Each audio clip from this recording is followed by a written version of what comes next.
Hi friends, ఈరోజు బంగాళదుంప ఆలు ఫ్రై చేద్దాం.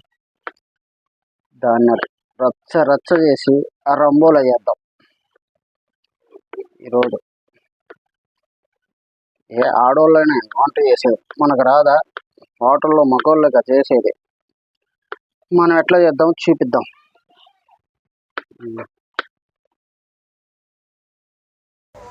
ముక్కలైతే కోసాం. గురించి సన్నగా మరీ ఎక్కువ లావు ఉండకూడదు అన్నమాట. నేను కోసినట్టుగా బంగాళదుంపలు నాకంటే ఎవడు బాగా కొయ్యలేడు.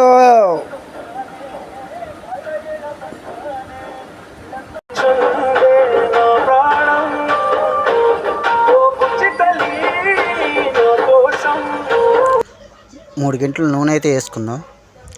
ఫ్రై కదా, కొద్దిగా ఆయిల్ ఎక్కువ ఉంటేనే బాగుంటుంది, మరి తక్కువ ఉన్నా బాగోదు కదా. ఫ్రై అంటే కొద్దిగా ఆయిల్ ఎక్కువ ఉండాలి అనుకుంటా, నాకు తెలిసి. అయితే తాలింపు గింజలు వేసుకుందాం. నూనె అయితే వేడొచ్చింది, తాలింపు గింజలు వేసుకుందాం. పోపు గింజలు మరి ఉల్లిపాయ వేస్తారని అయితే నాకు తెలియదు.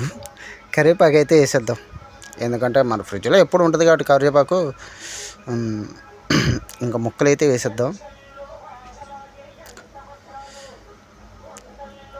ఇది బంగాళదుంప ఓన్లీ ఫ్రైకే కాబట్టి నేను ఉల్లిపాయలు ఏం కట్ చేయలే. మరి ఉల్లిపాయలు ఏం వేసుకోవట్లా, ఓన్లీ తాలింపు గింజలు కరివేపాకు మాత్రమే వేసుకొని ఫ్రై చేసుకుంటున్నాను. కొంచెం పసుపు వేసుకుందాం, కొంచెం సాల్ట్ వేసుకుందాం. ఎందుకంటే సాల్ట్ వేసుకుంటే ఏంటంటే ముక్కకి పట్టిద్ది, తీపిగా ఉంటాయి. ఒక్కొక్కసారి బాల్దు ఏంటంటే తీయగా ఉంటుంది. అందుకని చెప్పేసి సాల్ట్ వేసుకుంటే ఆ తీదనే లాగేసిద్ది, ముక్కకు కూడా పట్టిద్ది, బాగుంటుంది అన్నమాట. అప్పుడు ఎందుకంటే ఎక్కువ తిప్పకూడదు ఆలుని, ఎప్పుడు బంగాళదుంపని కర్రీని ఎప్పుడు తిప్పకూడదు, ఎక్కువ శాతం తిప్పకూడదు. ఎందుకంటే ఫ్రై కదా, ఎక్కువ తిప్పకూడదు అన్నమాట. అది ఆవిరికే మగ్గిపోతాయి కదా ఎక్కువ, ఎందుకంటే ఆవిరికే మగ్గిపోతేనే బాగుంటుంది. మూత పెట్టేసుకుందాం. మూత పెట్టేసుకొని చూద్దాం. మూత పెడతాం వల్ల ఏమైందంటే ఆవిరికి తొందరగా మగ్గుతాయి అన్నమాట. ఏదైనా సరే, ఏ కూర అయినా సరే, ఎందుకంటే మూత వేయటం వల్ల ఆవిరికే మగ్గితే బాగుంటుంది. ఆవిరికే మగ్గాలి, నూనెలో వేగాలి, ఆవిరికి మగ్గాలి కదా.